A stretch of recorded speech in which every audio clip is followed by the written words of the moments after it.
Okie doke. Welcome aboard, everyone. Great to have you all here. I really appreciate you giving up a little bit of time on a Thursday afternoon to try and find out a little bit more about student motivation and how we can unlock that and how we can start to get higher levels of motivation. It's pretty clear to me anyway that I reckon we've hit on something that might be an important thing for people by judging by the fact that this is our webinar that we've achieved record registrations for. So we might, I guess, through that little bit of data alone, be working out that this is an area that people are looking for some assistance with, looking for some guidance, looking for some strategy, looking for some things that we can do, because I guess they're identifying in schools today that motivation's a challenge, motivation's a problem, and that there are a lot of things out there that are competing for our kids' attention, and not only getting their attention, but how we can, I guess, that little byline for this webinar today, how we can build excited learners, kids who are actually have a high level of enthusiasm and feel inspired to learn. And then as a result of that positive affect, which is what a sense of motivation is, it's a positive affect, a positive feeling that you can have. As a result of having that positive affect and an approach to learning, how we can get outstanding results, how we can make achievement our focus. In fact, I think that today that's probably the one thing that I want to have as the big message that comes out of today, is that when it does come to student motivation, I think that the primary thing that we can do is to take an achievement focus, is to have a real bent and a real determination around understanding that the event-based idea of motivation, the idea that a great speaker, or that a great moment, or that just an inspirational case study on its own can do the job, is falling down for us. And I think what we need to understand is what truly motivates people is achievement and progress. And so if I were to end the webinar now, I would hope that that's the takeaway that you've got, is that when we're talking about motivation, we're very much talking about taking an achievement, success, and progress attitude towards it, because that's the stuff that really makes a difference. When I think about our own motivation for some of the more adult problems that we deal with, so for instance, we might take on the motivation of weight loss, and the reason that we take on that motivation and the reason that we stick with a motivation or a project or an ambition like weight loss is because we see the progress. And some of us, look too regularly for that progress by weighing ourselves every single day or a couple of times a day, hoping that because I've gone without lunch that I'll automatically shed a few extra kilo. Because so desperate am I to see the achievement. I need to see the success. I need to see the progress for my motivation to stay strong enough to continue. For some of us, it's not the scale. For some of us, it might be a different measure. And that's why we can't just look to measure our results the same way every single time. We've got to differentiate that, and we've got to find ways for kids to, get not only individually but collectively enjoy and share in the motivation that comes quite intrinsically from a really strong progress imperative. So that's, I guess, more broadly what I'm talking about tonight. But I really want to start with a thank you. This obviously for people who are regular followers, and I welcome today people who are in the Real Schools webinar today for the very first time. Record registrations means that we've got some people who are here today for the very first time, and I welcome you all along, and I really hope you get something of benefit out of today. February was the very first month since Real Schools was founded more than 4 years ago that we haven't run a webinar. And the reason for it was that at the time that I was due to run this webinar, my wife's mum was passing away, and it was in fact only a few days within the webinar needing to be run that she did pass away. And so I was trying to work out at the time, I guess, what do I do about this? Do I sort of quickly sneak off from family duties and try and belt out this webinar to the best of my ability at the time, which wasn't the greatest ability, to be really honest? Or do I sort of stay all in on family and postpone? And I made the decision to postpone, and I felt really uncomfortable about it because I know full well how valuable your time is, and I know very well how busy you are from first-hand experience, and also from the work that I'm doing in Real Schools now and visiting so many schools. So I felt awful about the fact that you put that time aside and then and then didn't have that opportunity to get this webinar available. But I was just so heartened by the amount of people that sent me messages after we sort of threw a quick video together to explain what was happening, and people who were affirming that decision and saying that they completely understood. So the first thing I do want to do about this webinar today is to just say a very sincere thank you. I really genuinely appreciate it. Even though I don't think I got back to all the people that sent messages, I do genuinely appreciate every single one of them. And the family's getting back on track now, getting back into the swing of normal life, whatever on earth normal life might be. Okay, back to the topic of motivation. I think that one of the reasons that we find grappling with motivation so difficult is because it's basically very loosely or even undefined. So what I want to point out, and the reason for that is that we have people who come along who tell us constantly that they're experts on motivation, that they understand motivation, and they, to be honest, are not even looking to define it in any term that will be particularly useful to you. They're not looking to give you expert advice here. What they're looking to do is just position themselves as gurus. So we get people who will convince you that motivation is a feeling. It's an affect that will come from the limbic system of your brain. We get people who will let you know that motivation is a state, that you're in a state of motivation or you're in a state of unmotivation. And I think that looking at motivation in such binary terms is unhelpful also. You get people who tell you that motivation's a noun, it's a thing that you can have, and then you get motivation as something that people will tell you is a verb, that you get out there and you motivate. And so I think that when the definitions around motivation are so broad, we get ridiculously easily led around it. And I think this is where you get people who think that motivation is that, such an amazing state of mind that you can walk across hot coals, and not something I'm ever particularly keen to do. Anyone that's an AFL footballer will know or an AFL football fan will know the Nigel Smart story from Adelaide, where they got themselves, wanted a heightened level of motivation, and convinced themselves that if they taught their players to mentally rise above what was happening physically and in reality in the world, that anything was possible, and they got them to actually walk over some hot coals, and their all-Australian centre-half-back ended up missing a big chunk of the season with burnt feet. And because motivation's not some rah-rah thing that we can just play with like a toy, what happens is we end up open to exploitation. And look, I think the temptation is when we're looking at motivation this way, and when I explain it like that in terms of hot coals, I think the temptation is sometimes to, that's for to think that applies to the gullible. And I would put it to you that it's not just the gullible that are falling foul and being easily led about what motivation is.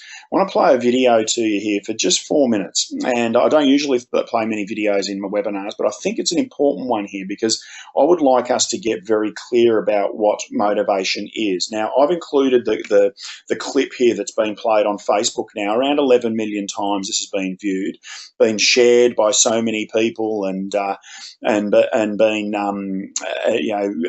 I guess, supported through millions and millions of comments of people think that, this woman has nailed motivation. I want you to just think about how much of this, as you watch, how much resonates with you, and how much of this actually is something that you go, I'm not so sure about this. I think it's garbage because at some point we all bought into this lie that you got to feel ready in order to change. Yeah. We bought into this complete falsehood that at some point you're going to have the courage. At some point you're going to have the confidence, and it's total bull. Frankly, are we allowed to swear on this show? Okay, it's complete garbage. And so there are so many people in the world, and you may be watching this right now, and you have these incredible ideas, and what you think is missing is motivation, and that's not true. Because the way that our minds are wired, and the fact about human beings, is that we are not designed to do things that are uncomfortable or scary or difficult. Our brains are designed to protect us from those things because our brains are trying to keep us alive. And in order to change, in order to build a business, in order to be the best parent, the best spouse, to do all those things that you want to do with your life, with your work, with your dreams, you're going to have to do things that are difficult, uncertain, or scary, which sets up this problem for all of us. You're never going to feel like it. Motivation's garbage. You only feel motivated to do the things that are easy, right? Why do you think that is? Oh, I know exactly why that is. Because I've studied this so much, because for me, one of the hardest things to figure out was, why is it so hard to do the little things that would improve my life? And what I've come to realize, and what we'll talk a lot about today, is that the way that our minds are designed is our minds are designed to stop you at all costs from doing anything that might hurt you. And the way that this all happens is, it all starts with something super subtle that none of us ever catch. And that is with this habit that all of us have that nobody's talking about. We all have a habit of hesitating. We have an idea. You're sitting in a meeting. You have this incredible idea. And instead of just, saying it, you stop and you hesitate. Now, what none of us realize is that when you hesitate, just that moment, that micro moment, that small hesitation, it sends a stress signal to your brain. It wakes your brain up, and your brain all of a sudden goes, oh, wait a minute. Why is he hesitating? He didn't hesitate when he put on his killer spiky sneakers. He didn't hesitate with the really cool track pants. He didn't hesitate with the NASA t-shirt. Now he's hesitating to talk. Something must be up. So then your brain goes to work to protect you. It has a million different ways to protect you. One of them is called the spotlight effect. It's a known phenomenon where your brain magnifies risk. Why? To pull you away from something that it perceives to be a problem. And so you can truly trace every single problem or complaint in your life to silence and hesitation.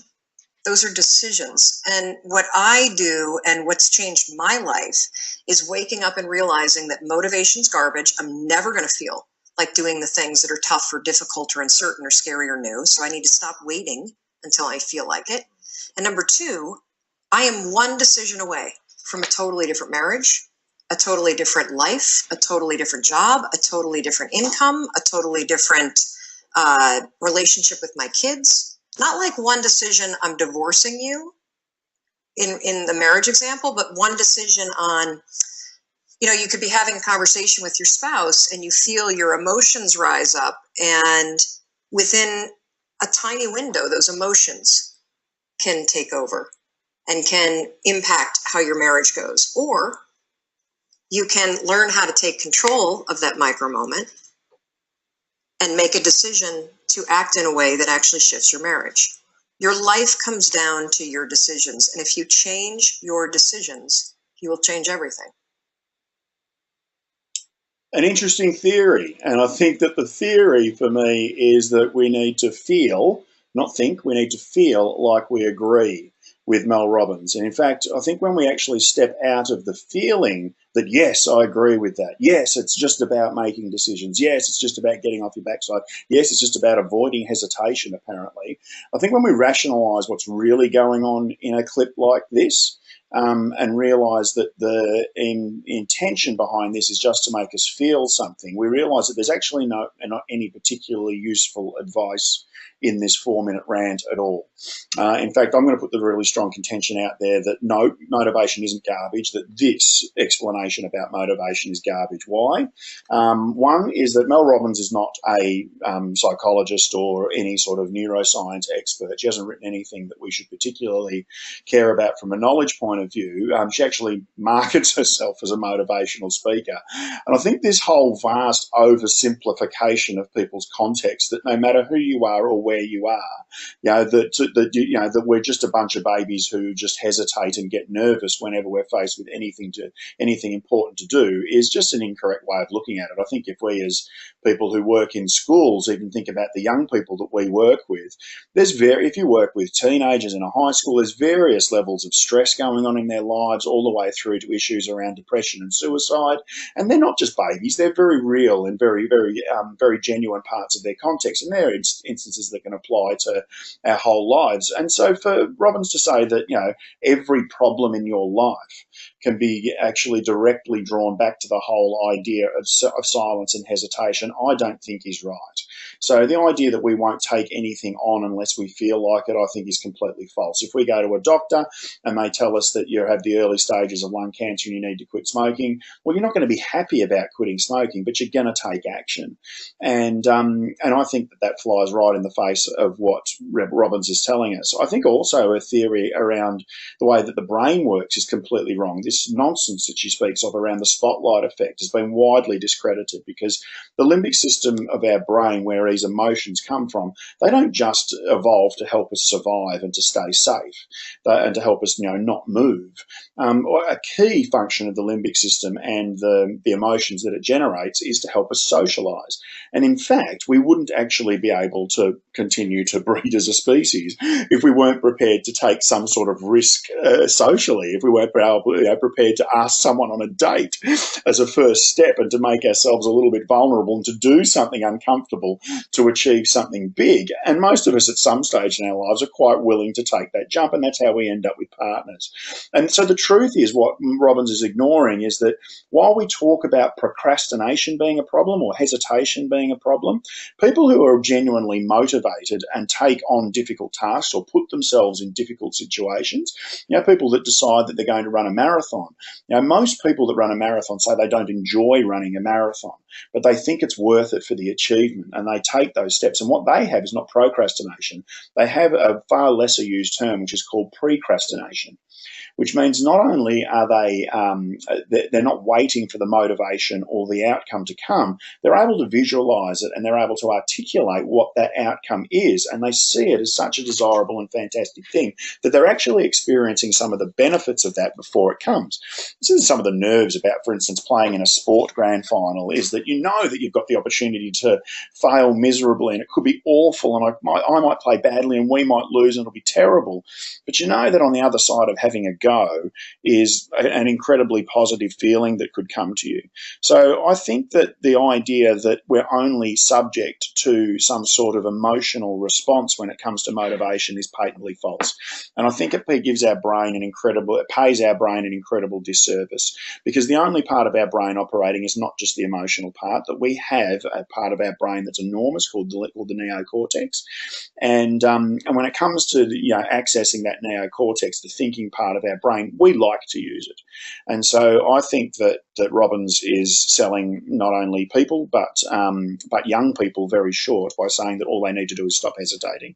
In fact, the neocortex can be a really valuable thing in letting us know what is a good idea and what's not a bad idea, and allowing us to build exponentially upon good ideas, such that when we do make a step and do something, we get the chance of that positive return, that positive affect. So what we want to avoid when we're talking about motivation is a sugar hit.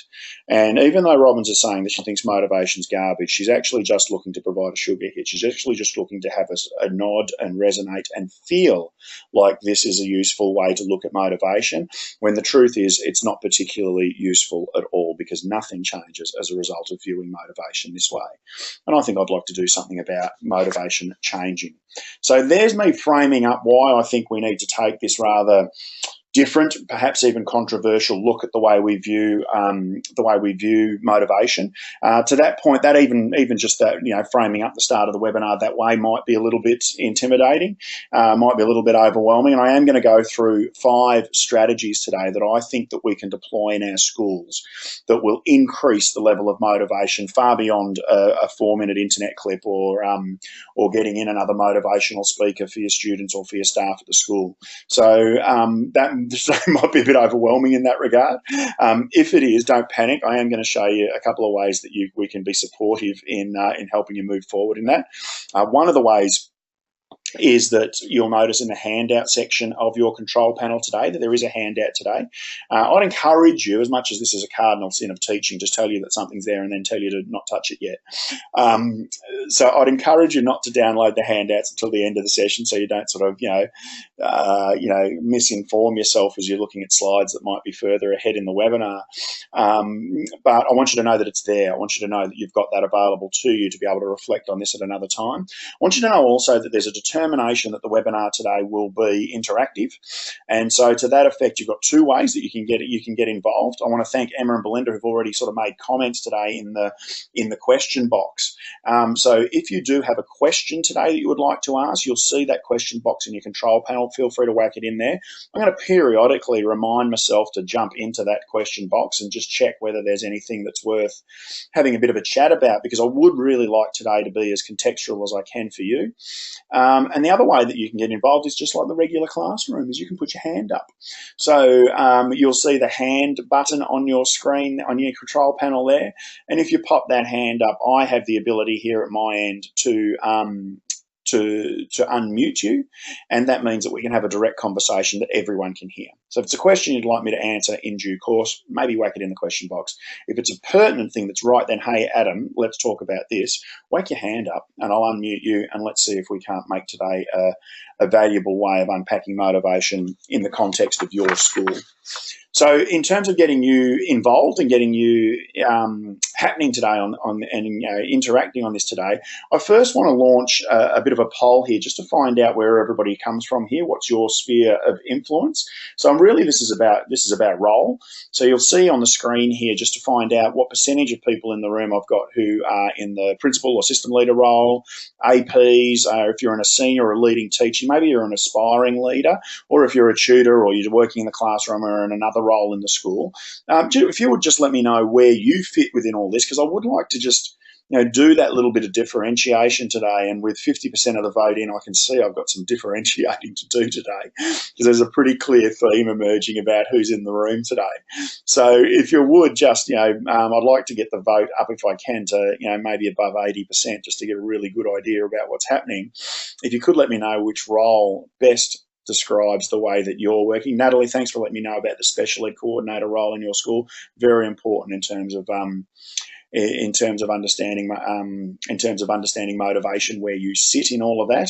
Some of those kids with challenges can be getting motivation going with those ones is a key challenge. So look, I'm going to close the poll there and just share those results with you. You can see here we've got a room that's largely teachers today. So 80% of the people have got some sort of classroom role today. So that's great. I'm going to keep that in mind as we move forward.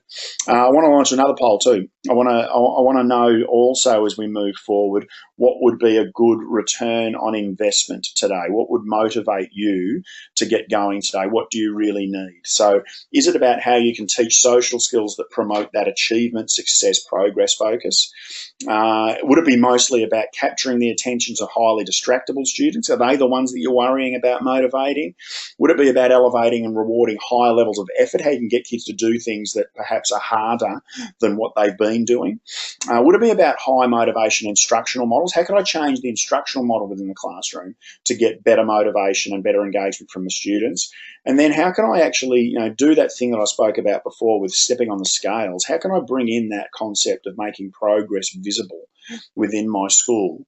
And not just making, I think one of the traps that we fall into around visibility is that we make learning intentions visible, but perhaps a lot of the time we don't make the progress for our students very visible about what they're achieving, not only individually, but what they're achieving together. So have a think about what it is that you're most looking for today, because I'd like to allow that to shape the conversation as we move forward too. Okay, that's probably a good enough poll response there. A couple more seconds because I can see numbers going up. All right, good. I'll close that poll there and share those results. A bit more of a smattering here, where we can see how is it that we're going to make the instructional model more highly motivating and engaging for young people has come through quite highly.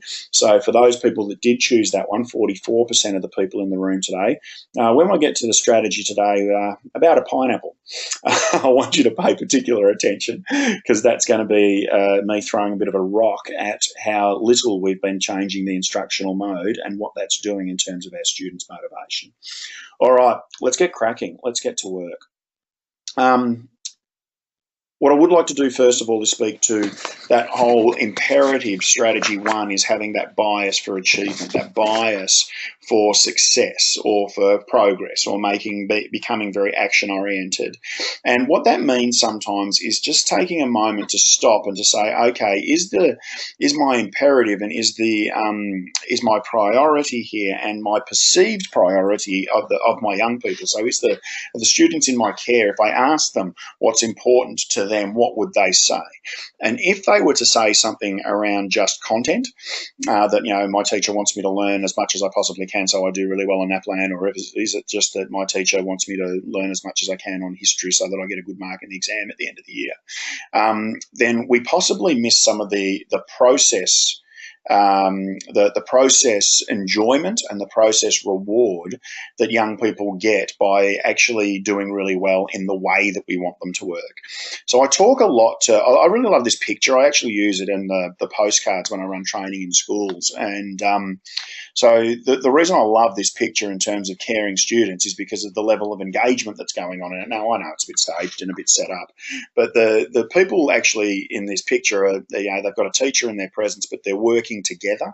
And I really like that. I think that it lets people know that, that what's actually important is not just what I do or what outcome I get, but the process of actually learning together can be a really highly motivating thing too. Now, the skills of being able to learn together can be different to the skills of being able to perform well on a test or an assessment. So I actually want to contend that for a while, sometimes in building a highly motivated environment, just occasionally we need to step away from the content imperative or the outcome imperative and start to focus on the process imperative. And what that means is teaching young people explicitly the skills that they will need to be able to work together. So for me, that I like to give the example, in a lot of my partner schools I teach about on-task behaviour, and I think that there have been some rather unhelpful on-task programs that have been written for teachers to implement that have been far too convoluted and difficult. For me, on-task is about three very simple stages. One is to get on the job. And so what I do is I deploy a very simple mini lesson that can be done in as little as 30 or 40 minutes sometimes with young people, where the first task of the first phase of being on task is to get on the job. And so what I do is I teach them explicitly the language that I need them to understand. So we will say get on the job, and with young students we'll say it in silly voices and high voices and low voices. They write it down on the board. Someone will colour in the letter. So we make a real bit of fun with this language, because if you are going to teach something explicitly, we need to have language attached to it. So the three steps in teaching any social skill are: number one, teach it explicitly, which means there's some very clear language associated to it that is replicable in other elements of the classroom. We want to apply it to something enjoyable or non-threatening, so they get some success with that skill and with that social or engagement capability. And then thirdly, we want them to apply it, once they've got it, to the real world, which is in our case, it's the learning environment. So when I'm teaching on task, the first thing I do will often with students is I'll ask them to make sure that they get on the job, and I make it very explicit that they have 1 minute. And in that time, 1 minute, they need to get out all of the tools that they will need for the next task. It might be something as benign and simple, like I said, stage 2 is enjoyable or non-threatening, as, say, free drawing. And so what I'll do is say, you've got 1 minute. You need to be able to go and access yourself a piece of paper in the room. I don't know where everything is. You do. You work it out. Solve that problem. You also need to be able to get your texters, pencils, pens, whatever it is that you're going to need to do some fantastic drawing for me. And you need to have everybody in the class sitting at their table drawing within 1 minute. I point out to them that if they all run straight at where the scrap paper is, that they will have someone who will get bumped over, will probably get hurt, and will not get to their table within 1 minute, because the challenge in phase 1 is a bit of a competitive one, but I'm going to compete in such a way that they collaborate together, because I want them to feel that success of working together. And so we have a little bit of a chat about how they're going to make sure that everybody, not just them, is in the seat, because the competition is all of them against me, which means the truth is they can't compete, they can only collaborate to get the win. So phase 1 is you've got 1 minute to make sure that every single person in this class is free drawing on their own piece of paper with their own equipment. And I say go. And it's quite amazing how well they can achieve that most of the time. I'll tell them that phase 2 of being on task is not get on the job, it's stay on the job. So our young people are incapable a lot of the time of being able to avoid distraction and training them to stay on a primary task, because there's a lot happening in a classroom, but that doesn't mean that the primary task needs to fade into the white noise of everything else that's going on. So young people need to know what it is they're supposed to be doing at any particular time, and with multiple complications and distractions, be able to stay on that primary task. So for me, the primary task in this activity is to stay on the job, is to just keep drawing. And I'll bring in all sorts of ridiculous complications, such as, draw with only one colour, or they've got to draw a particular item at a particular time. They've got to draw something living. They've got to draw something standing up. Then they have to have not allowed to use their table. Then they've got to close their eyes. Then they've got to use their non-preferred hand. And I throw in a whole bunch of challenges designed to get them to stop drawing, because I'm letting them know that over a period of about 10 minutes or so, that the challenge is to stay on the job. And if I see anybody who doesn't do it, so for instance, if I see somebody who is not isn't staying on the job, then I'm going to win that challenge. And then step 3, and by the way, Kyle, I can see your hand up there, mate. Keep that hand up, because I'm going to come across to you in just a moment. If you're doing one of those accidental yawns and got your hand up by accident, feel free to put it down, but I am going to come to you. And then stage 3 is to finish the job. And so for me, finishing the job means that I think that far too often students think that if they hit cruise control in terms of their effort and on-task work, that's good enough, and whether they finish it or not doesn't matter. Well, it does. Now, all of you will know that there is a time coming later in this term where you will probably sit up until 2 o'clock in the morning to get your reports written.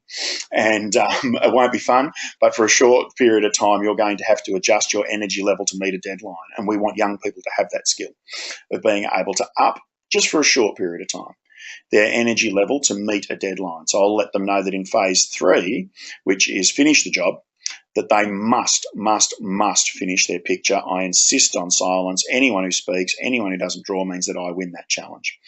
And so we've got a best of 3 little scenario, that through teaching for achievement, teaching for progress, teaching for the sorts of skills that we're looking for in the classroom, we can then have conversations about how we would use that in a maths lesson, how we would use it in a science lesson, or how even we would use it in a PE lesson to get ourselves on track. Okay, so let me go to Kyle. Kyle, you've got a question. I'm just going to try to do the unmute Kyle. Kyle, can I just check in? Can I hear you? Can you hear me? Trying one more time. Kyle, are you there? Okay, unfortunately, I can't hear Kyle. I'm hoping that no one else can, because that makes a real mess of the whole webinar if you can hear Kyle and I can't. But anyway, that's the way it goes. And I'm just going to check our question box again. And I've got some questions here from Emma. How do you deal with students who refuse to engage in collaborative efforts, and then other students who become resentful of the effect that has? Yeah, I think that what you can get is a situation where some people won't enjoy that collaborative pursuit, and what we're looking to do is to scaffold them in. So if we can have them, my experience has certainly been, even with young students who might, not really like that. Sometimes, one of those challenges around staying on the task, particularly for our kids who might be on the autism spectrum, is, for instance, swap your picture with somebody else. Well, giving up that ownership is something they don't want to do at all. So that can be hard, and students in that situation can struggle to get involved in that collaboration. So the answer for me is scaffold them in. Look for the smallest possible way in which they would contribute to working with others. And the good part about, I guess, even the on-task activity that I've described there, Emma, is that while they're working together, the good news is that they still have individual responsibility here. So you can thank them for that individual responsibility, but you frame that in terms of the team. And I think that's how you can start to get that happening. So the great part for me about building a strong skill-based or process-based imperative around something like having a bias for achievement or teaching on task is that you get to thank and congratulate them for that, which means that that builds a higher level of trust that they have with you. Every time you thank and congratulate a student for something that they've done or for how they've done it, it builds trust. And what that trust you can leverage for is for risk, which means they're more likely to apply it to the learning environment. Now, in that learning environment, when they apply that a little bit more, we get to thank and congratulate them for using it in the right place. And then we get this snowball effect going on, which actually allows you, once you've got a high level of mastery over a skill, such as being on task, you can move on to the next behaviour and teach it through that same 3-step pattern, teaching it explicitly, which means applying language, applying it to something enjoyable and non-threatening, and then applying it to the real world, in our case, the learning environment. Okay, strategy 2. In terms of building a high level of motivation in young people, I think that when we look at what they are motivated to do, it's often online gaming is probably one of the things that we think about first. They will spend inordinate amounts of time on online gaming, but they won't spend it on a fractions task in the classroom. So we'd like to switch that across if we possibly can, and start to get some motivation for things here. So what is it about online gaming that motivates them so? In fact, we've got people around the world, like there's a fabulous TED talk by a lady called Jane McGonigal, who's talking about how she's now developing online gaming platforms to help kids, thousands of hours of thinking and creative ideas about how you can solve real world life problems, like what will happen when we run out of oil, which is a fantastic way to get ideas generated. And she's using a simple format that another clever fellow that I have the pleasure to know called Jason Fox talks about. And he talks about how video games, for instance, the stuff that becomes really addictive, is they follow a very simple formula, which is goals, rules, and feedback. So if you think about, for me, I need to go back further than today's video games, which I won't touch because my 12-year-old son will kill me within seconds. But the one that I remember is Super Mario. And so if you think about that pattern of goals, rules, and feedback, is about how that makes progress visible, I guess, is that what happens in Super Mario, the goal is very simple and clear, isn't it, which is to rescue the princess. The rules of that are that we need to, don't touch anything spiky or on fire and get there in time. And the feedback you get is that no matter where you are in that level, if you touch something spiky or on fire, you die. And it doesn't matter if you're only only millimeters from the flagpole where the princess is, that if you don't get there in time, you die. And it takes you back to not to the start of the game most of the time, but it takes you back to the last point at which you achieve mastery, which is really important, because what you can see in a platform game like Mario is you can see the progress. You can see how close you get. You learn a lesson, you get wonderful feedback, and then you give it another crack. And when you get mastery, it says, no worries, I've got another level for you now. Here we go. And that looping around goals, rules, and feedback through multiple levels is incredibly motivating, such that even if we screw up and die so close to the flagpole that it makes us so angry with the game, we'll still go back and give it another go. And I've seen this now play out, this idea of gamifying the learning environment with various year levels. I've got an example recently that I saw with some year 10s who the teachers there were struggling to motivate these students to get some study habits in place. And so what they did was ask the kids, instead of saying try a bit harder, you'll need this for the exam, because the exam just was too far away for them to get motivated for. So what they did was take some post-it notes, and every Monday morning these group of kids get together and they write down the 3 things that they're actually going to do that week on yellow post-it notes and pop them up on a board. And at the end of the week on a Friday arvo, if they've done those 3 study targets, they get to put a pink post-it note over the top of it. And the principal has said that they will give them a reward of a night out on a river cruise if they actually fill the board with pink post-it notes. And the really exciting part for those students is they see the progress.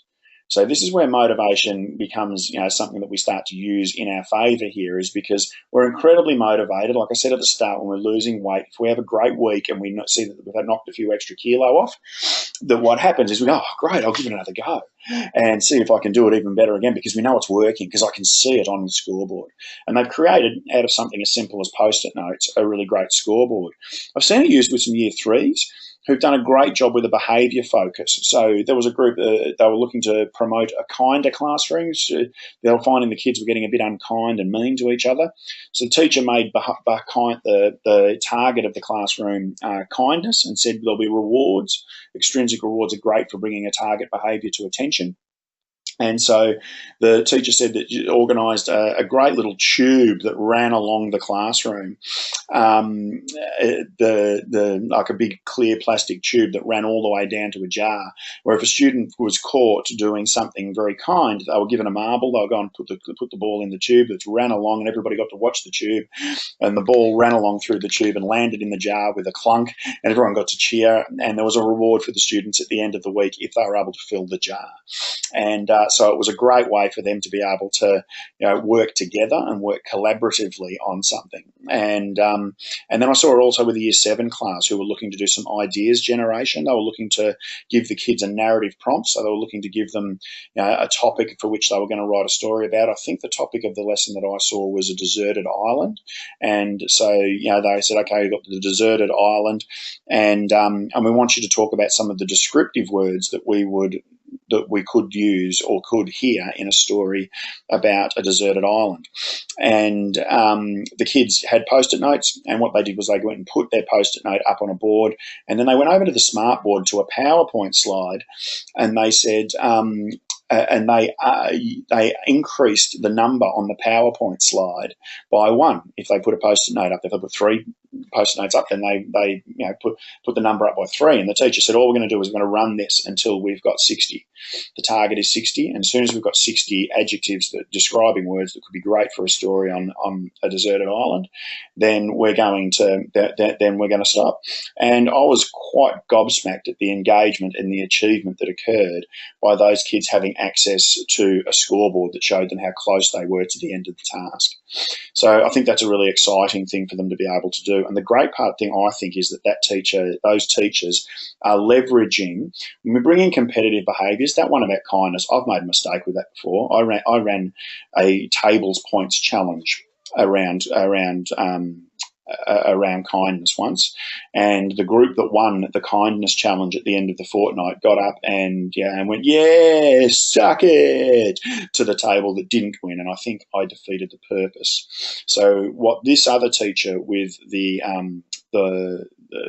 tube and the marbles and the jar achieved that I didn't was that she used a collaborative pursuit, let's work together to hit a target, and I used a competitive pursuit, which is let's beat other people in the room. So I think that, Emma, I think your question there about, so you emphasise less the winning-losing aspect of the challenge is absolutely right. So I'm talking here about not bringing competitive mechanisms into a collaborative system. I'm saying it's not really about the winning and the losing, it's about the improvement and the progress here. And the great part about them competing against me in the last example about the on-task activity is that they had to work together, they had to collaborate together, and that's certainly what I had them spending more time on. And Merrin's asking, is the time spent on the job generally variable dependent on the task that is set? Absolutely.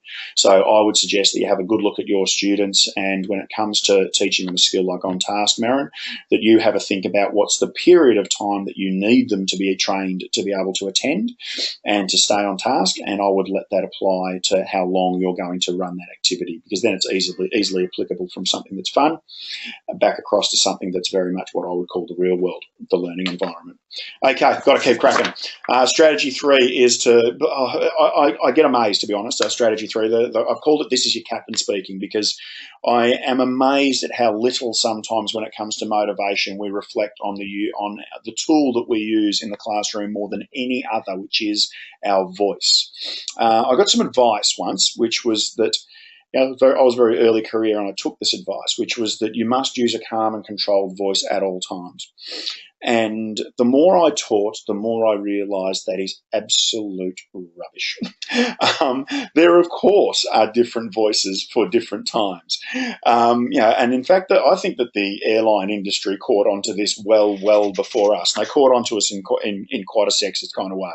And they made sure, because what they knew is that people were only going to go back and fly or invest in a company by buying tickets with them if they felt really comfortable about that experience. And so they looked into what is it that made people comfortable. And they looked into the voices that people hear when they get on a plane. And as we know, most of the time, the pilot's voice is something that you hear, but you don't see the pilot. And the voice that you hear when you get on the plane is often very strong, it's deep, it's professional, it's controlled, it's very calm. And in the early days, what they thought the only way to achieve that was to make that a male voice. In contrast, the flight attendant's voice always had to be very chirpy, very friendly, very unflappable, and the way they generalised around that was to stereotype females into that role.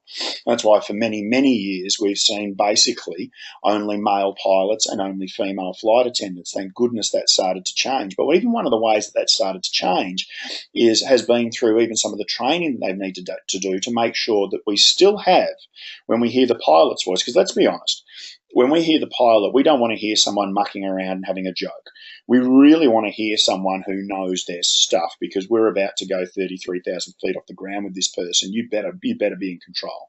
But we also, for the person that brings us our sweets and food and makes us comfortable, we'd like to be friends with that person. So what a lot of airlines have done now is say, how can we have gender equality and also be able to, not compromise any of that? So we've got female pilots that are out there training ways to use their voice to be able to effectively deliver a message that's strong and professional.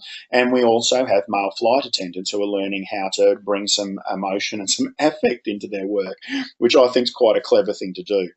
I think that every teacher should have a pilot voice and a flight attendant voice. So I think that your pilot voice is for instruction, and it's for when you're dealing with a severe or a important behavioural imperative. In restorative land, this is where you would use a very firm voice.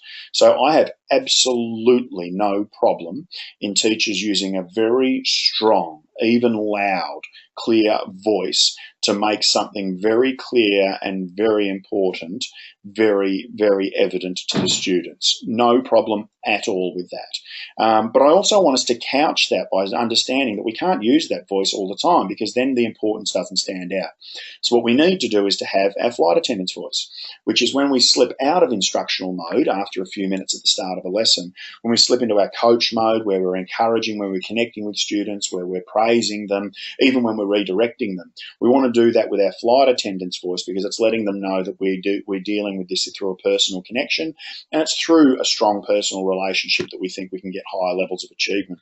Again, that achievement imperative is just so important in terms of being able to have generally motivated people, because then they want to feel that affect from someone who cares about them again. So again, strategy 3 there, just to remember that a calm, controlled voice all the time isn't necessarily the best way to go if you want to motivate your students. If you want to get their attention about something, I don't mind. Get that pilot's voice on, even get a loud pilot's voice on. Just don't get emotional in it. So don't choose the wrong words. Make the use of your pilot voice a choice rather than a signal to your class that you've become emotionally out of control. Strategy 4. Chunk the instruction. So for the people who were looking to be able to change the instructional mode to get a more motivating classroom, I just can't, I think pineapples is the perfect example when you think about what chunking really is. Pineapples are not an accessible food, in that you can't pull a pineapple off a tree and just start eating particularly comfortably. It just doesn't lend itself to being eaten that way. But chop it up into little chunks and put it in a bowl, and even give me a little funky wooden fork like the one you can see on the screen there, and all of a sudden pineapple becomes accessible. Motivation then comes from the fact that I'm getting something done, and I'm more busy and more active and more engaged than I was through the old, way. So I would suggest to you that the traditional way of teaching a classroom, where the teacher stands at the front of the room and talks for perhaps 15 minutes or so, providing some instruction, and hopes that will give us 35 minutes of engagement afterwards, perhaps to fill a 50-minute lesson, and that the teacher also, the best way for that teacher to break that instruction up would be to occasionally ask a closed question and only get responses from the students who typically put their hands up.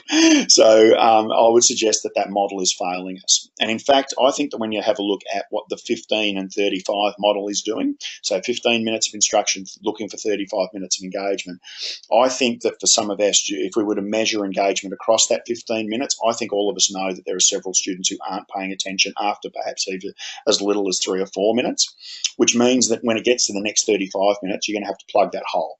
You're going to have to re-explain. You're going to have to go back to all of the instructions that you provided and go over that, which is time that you will miss coaching and pushing other students forward.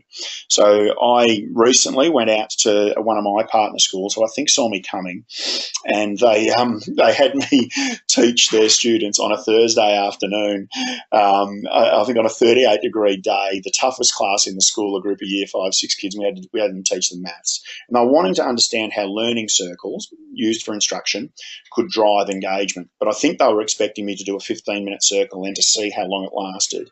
But I didn't do it. So what I did was make sure that I went, instead of 15:35, I went 2:5 times 7. So I hope you can follow the mathematics involved there. I went 2 minutes of instruction in a quick circle, 5 minutes of engagement, get to work, get a particular task done. We had a code word, which was Chewbacca for these guys. They came back to the group, and then we had another 2-minute session that moved them on to the next section, and then they went back into activity. So it was in, out, in, out, in, out. Amazing how the teachers there cottoned on that the thing that didn't happen was that they didn't lose time with transitions. It was the code word that saved them on that. And they were amazed at the fact that, if that typical example that I gave before of some students drifting away after only maybe 20 or 25% of the instruction, because they do that as well when they're supposed to be working, that 2-5-2-5 allowed them to be engaged for a much, much higher percentage of that time. And that lasts. So if they are able to, if they drift away after 3 or 4 minutes of 15 minutes of instruction, that's 25%. But if they stay on for most of the 2 minutes and then the 5 minutes, we might get 80%, which is significant. Which is significant in terms of their engagement, significant then in terms of their achievement, and then significant further again, I would suggest, in terms of motivation to move on. Really exciting. So I want you to start to think about busting that myth that the teacher needs to hear everything, and also that there's somehow some miracle around 10 or 15 minutes at the start that can buy you extra engagement. It certainly doesn't happen. Solange has a question, which is for the marble reward system we spoke about. Do you recommend being able to remove a marble for disrespectful behaviour? Our concern in the class would be that the same kids would get the marbles for the kind, respectful behaviour, but all kids would benefit in the end. Can I say to you, Solange, I wouldn't recommend that. I think that it needs to be something that we're going to have to scaffold all our kids into. And then what I want to do is to put both some pressure and some support around the kids who wouldn't be likely to make that step. And you're not looking for the same behaviour from every kid, but you're looking for a step forward. So I'd be saying, oh, wow, isn't it amazing that, Melissa has put her 3rd marble in for the day. Melissa, I don't know, what do you reckon? How could we get Kathy to get a marble in there? What would we be needing to do? What would be the first step? And so I would be looking for something small out of Kathy, and I'd be looking for something bigger from Melissa. So I'm absolutely comfortable with you differentiating the way that the students get marbles by their current capability to do so. In fact, we differentiate the academic program. Why not differentiate the social program too? Okay, getting towards the end of the webinar, guys. You've hung in there beautifully. I really appreciate these questions too. It makes a massive difference when people do that. Sorry, Fiona's asking, what about the students that take longer than 5 minutes to complete the task? The great part about the multiple chunks is that if you take longer than that to get done, and what my experience has been is that if we make it very clear to those students that there's another 5-minute chunk coming, and so you'll be able to go back and do either the task that you've been sent back to do, or in the spare time when you get that one done, you can go back and fill that gap, or you can start with the task that you haven't yet finished and then catch up with the time that's remaining. I've found students respond really well to that, Fiona, knowing that, and they take a bit of convincing that they're not going to miss out, they haven't got it done. But once you do let them know that, they really start to self-direct with it, which is exciting. The last strategy for me is to reward effort above benchmark. And I think this is something that, that we're falling for too much in schools, because not everybody's going to achieve benchmark. There's going to be a whole heap of variables, not only that are consistent in young people's lives, but are temporary. We will have students who will not perform particularly well against certain benchmarks.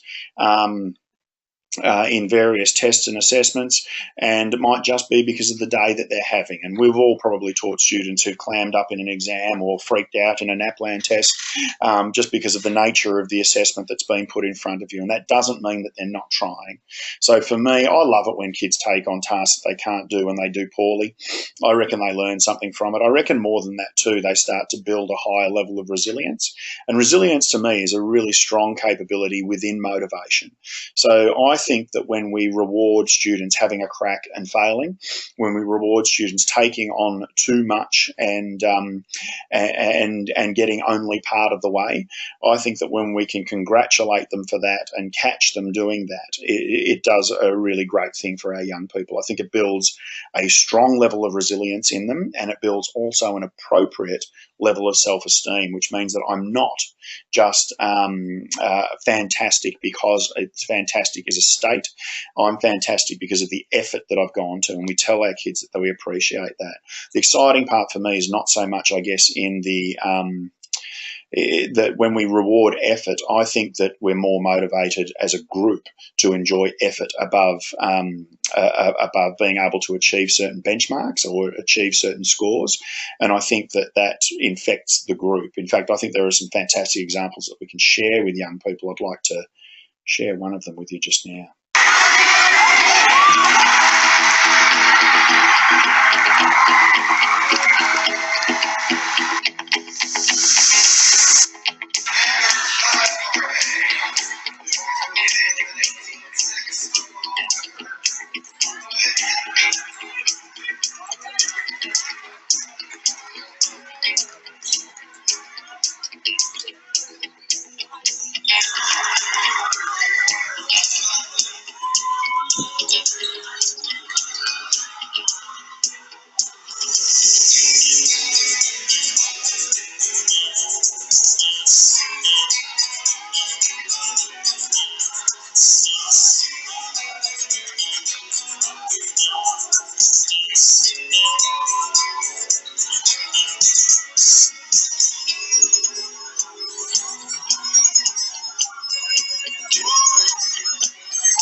So for me, I think I look at that video and think less about Robert and a little more about all the students that rush the court at the end there. I think that rewarding effort and not expecting our students to just hit a certain benchmark and making that very clear to them is something that contributes very strongly not only to individual but to collective motivation.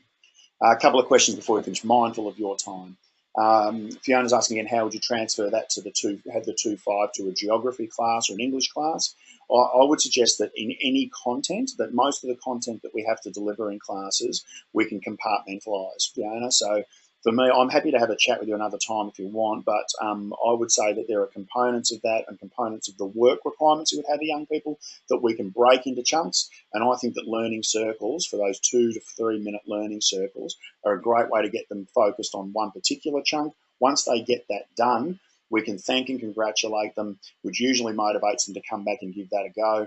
And we get higher levels of engagement across the repeated 2.5 than we would if we talked for a really long period at the start of the lesson. But if we need more specifics about a geography class, then please feel free to drop me a line, and or even we can have a bit of a chat to make sure that happens.